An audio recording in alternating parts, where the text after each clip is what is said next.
Hi everyone, welcome back to my channel. Today we'll be diving into how I would put my marriage-based I-130 petition photos as evidences together for USCIS.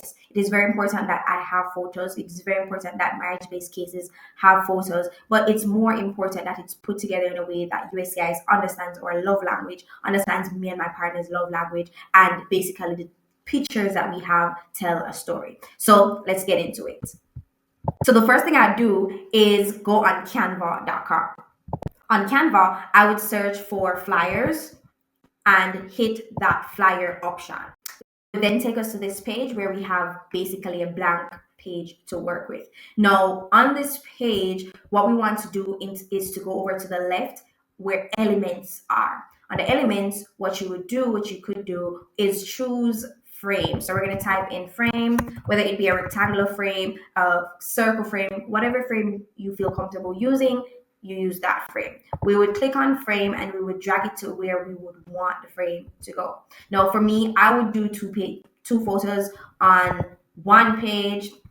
Other persons would do one photo on one page, but I find that multiple photos are on one page lessens the amount papers I have had to papers or documents that I would have to submit to USCIS. So here am I putting the frames on, and then I'm going to head to uploads. Now this is where I'm going to upload my files. Let's go into documents, and we'll be using these features. All right, so here is where we're going to choose pictures that actually tell a story or show that we're doing actions or we're actually enjoying whatever we're doing in the picture rather than standstill picture. And even if we're using standstill pictures, it's pictures with other persons other than myself and my spouse. So here am I using two Google stock pictures. And what I'm going to do is I'm going to head back to elements and I'm going to write a little note. I'm going to head to shapes. I'm going to write a little note in or under the picture. So here I'm going to say park day. Let's put it right here.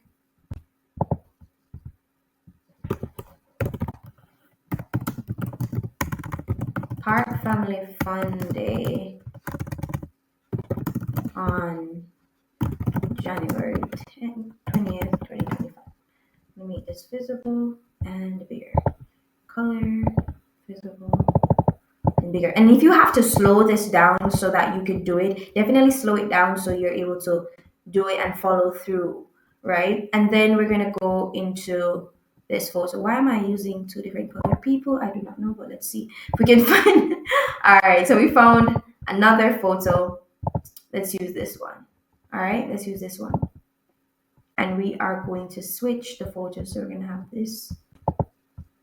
Or we could have this one first, and then this one, and this one would be Park Fun Day, January 20th.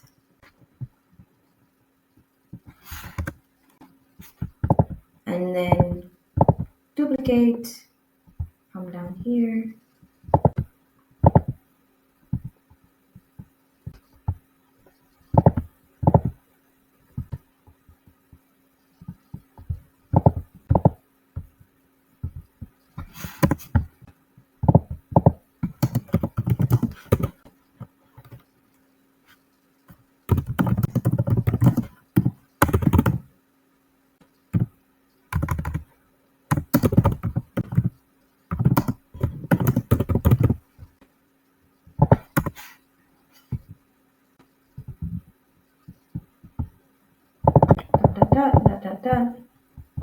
Tell who's in the picture, and then this could be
You can then add whatever you want to add.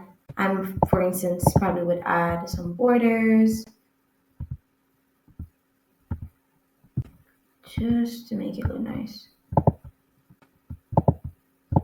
Just to make it look nice. This you don't have to do for sure, but this is just me, just to make it look nice, more appealing. And then what I would do, I'd say you start putting the years, right? So it shows the time period, and then you add another page and you add your pictures, and it's just repeating the same concept over with different pictures. All right. Then we're gonna head to share. This button here where we're able to share. Hit the download button right here, and then we're going to download it as a PDF for printing if you're mailing it, and as a PNG if, or a JPEG if you are submitting it online. All right.